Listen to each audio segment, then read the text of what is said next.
God has answered your prayers. And Ruto, who was then the deputy president, is today the president. I want to thank all of you who heeded my call to come to Sigoi and pray for the deputy president then, because now God has answered your what? Your prayers. And just to assure you that you will not be left behind now that we are in government. We will continue appealing to you to continue praying for the government, continue praying for peace in the country, so that we have got an enabling environment for the government to deliver on its mandate.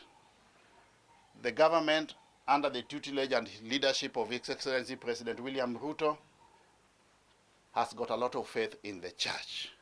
The church is an integral stakeholder. We want to integrate the church in everything that you are doing, and we also appeal to you to continue praying for peace and unity in the country. We'll continue working with you so that we walk the journey of development agenda together.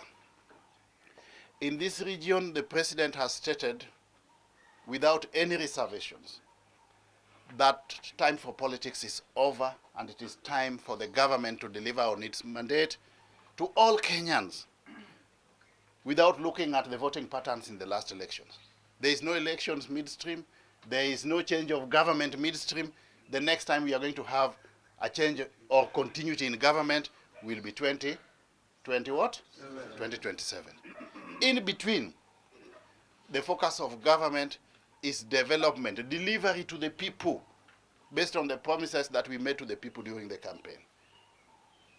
This region of Nyanza, we have already rolled out massive tangible development programs, which are now in progress.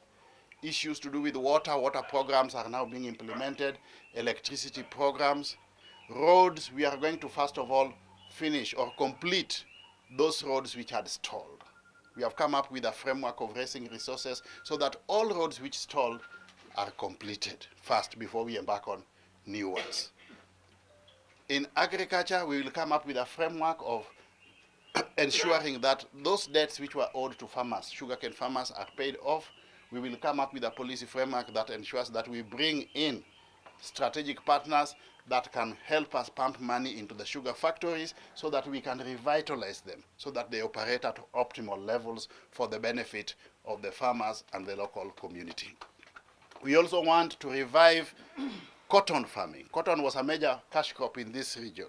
We want to revive cotton farming so that it can be another cash crop in this region for the benefit of the farmers. In fishing, the first cabinet meeting that was chaired by His Excellency the President upon forming government, one tangible output of that cabinet meeting was approval of Kabonyo Fishing Institute in Kano, Kisumu County, at a whopping cost of 3 billion shillings.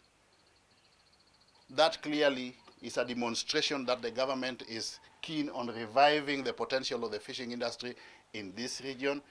Our fishermen will be able to go there to learn modern fishing techniques, but we want to go a step further to ensure that along all the beaches here, starting from Usenge, Wichilum, Amoyo, Luanda Kotieno, Homa Bay, Kindu Bay, all the way to Mihuri and Migori, we will come up with fish processing plants so that we are able to process fish at source, and then if the infrastructure of airports is improved, we can export fish directly to overseas markets. And also, while still in that space, we are going to leverage on technology, and ICT is the area where I've been tasked to lead the digital transformation agenda.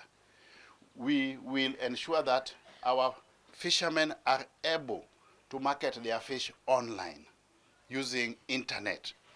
With the internet, you don't need to physically meet the consumer or the buyer. You only need to put your fish on the virtual platform and it can be seen from all over the world. So we will ensure that in all these beaches, we put free internet for our fishermen. That digitalization agenda there are many things that we want to do. In each and every market, we are also going to put free Wi-Fi so that our women, mothers and sisters are able to do their itinerary trade while using technology. Same to the youth. These youth who usually just loiter around the bus stations, we want them to get involved in gainful economic activity in the technological space. But that's why we want to give them free internet.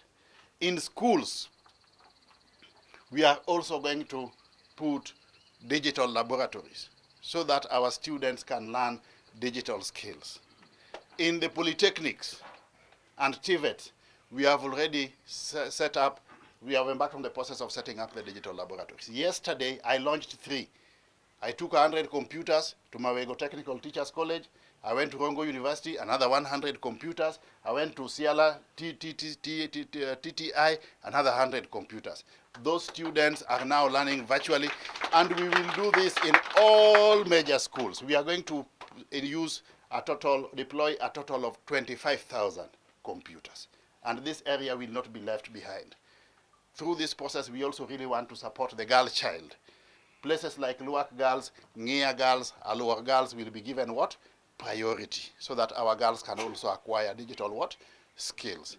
They'll be acquiring digital skills, but that will also help them get jobs online. We no longer have the white-collar jobs. Where we have got jobs are the digital jobs, and those digital jobs are paying much better than the white-collar jobs, which are now almost non-existent.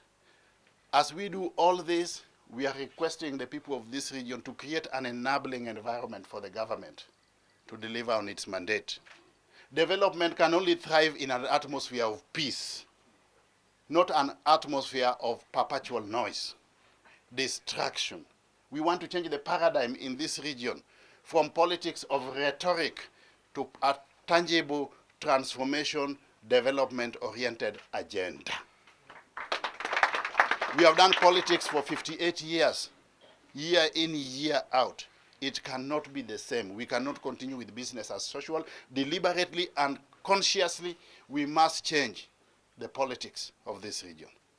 Let us move away from perpetual politics to a pursuit of a development agenda. And I can assure you without fear of contradiction that for the first time since independence, we have got a president who is truly keen on rolling out tangible development programs in Nyanza. And let us give him the support. Because he's the president of one country, we have got one government led by one president and one Kenyan people. And no elections will take place between now and 2027. Or let nobody cheat you that there will be any change in government between now and 2027. It's not possible.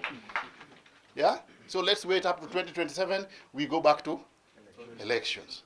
Yeah? We go back to elections. But from the way I'm seeing the trends, the indications, this time Ruto is going to win by a much, much bigger margin. And through that process, we should be in that government. Let us not wait for him to form government, then we want to go in. Let us be part and parcel of that government. That's why we are appealing to the people of this region to join the government and work with the government. Those who don't want to join the government, we will bring the government to you by way of development. Yeah? We are not going to allow you to escape. Either you join the government or we bring the government to you. There are only those two options. Sawa sawa.